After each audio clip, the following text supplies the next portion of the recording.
To what should we be committed? Kanino? Saan tayo magkukumit? Dito. Ilalabas ko to. Yung iba kasi, malaki-laki tong wallet na ito. Dito ako magkukumit. Sa wallet. Sige, 24 hours. Trabaho.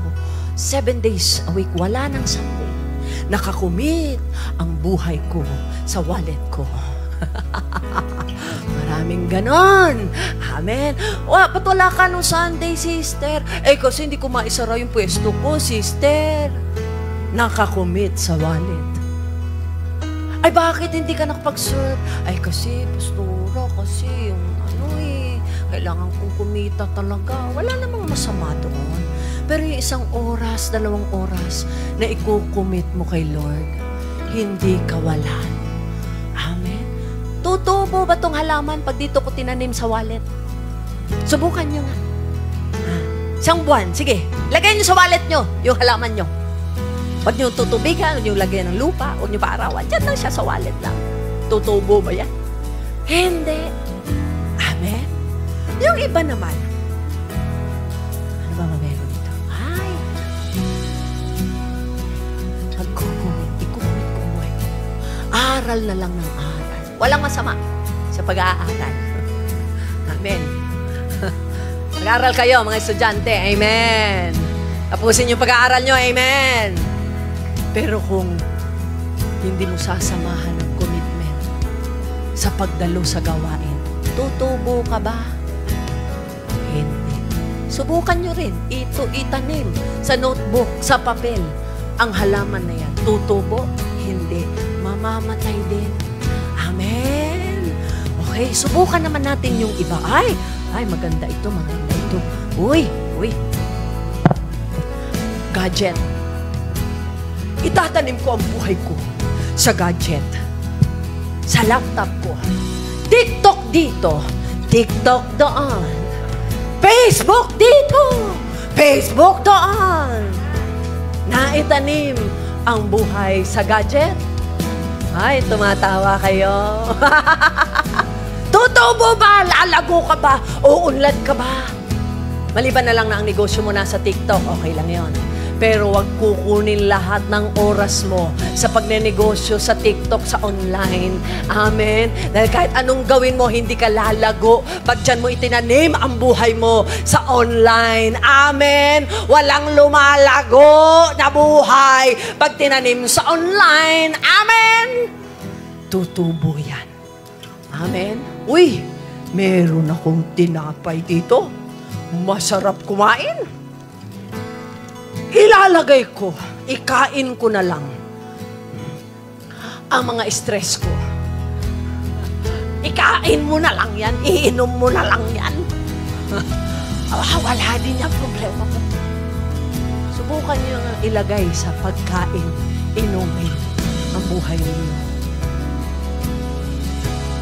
Kapatid, kaya sabi ng Bible, man shall not live by bread alone, but by every word that proceeds out of the mouth of God. Can you say amen? So, iwan lang muna natin siya dito. Dahil hindi niya alam kung saan siya talaga. Nagpe-pray ko talaga, pastora. Sige lang, pag-pray mong maigi. Okay? You know what? What should we be committed to? What should be committed to? Sabi ng Psalms 1, sige, umpisa natin sa 1, verse 1 to 3. Basahin nga natin Psalms 1, verse 1 to 3. Hallelujah. Okay. Ready? Memorize na natin yung iba yan eh. Sabi niya, blessed is the man who does not walk in the counsel. You do not walk in the counsel of the ungodly. Amen? Yung mga ungodly na mga kaibigan, hindi yung mga advice nila ang susundin mo. Hindi counsel ng mundo. Hindi counsel ng barkada mo ang susundin mo. And, blessed is the one who does not walk in the step of the wicked or stand in the way of sinners or sit in the company of mockers. Pag pinag-uusapan na buhay ng may buhay, ng kapwa, huwag mong uupuan. Pag sinisiraan nila ang gawain ng Lord, huwag mo silang uupuan. Can you say amen? Amen? But, ano sabi sa verse 2? But his delight is in the law of the Lord, and he meditates on his law day and night. Anong sabi? Pag sa salita ng Diyos, pag tinanim natin ang buhay natin sa salita ng Diyos, kapatid, itanim natin una sa lahat sa salita ng Diyos. And number 3, verse 3 sabi, he shall be like a tree planted. Everybody say it again. Planted. Amen. Palakpakan natin si Lord. Hallelujah. Those who are planted, anong nangyari? They yield its fruit in its season. Their leaf does not wither, and whatever they do prospers. A person who is planted will prosper. A person who is committed will prosper. Of course, number 1 commitment natin, sabi ng Matthew 22:37, Jesus said, love the Lord your God with all your heart, with all your soul, and with all your might. For this is the first and greatest commandment.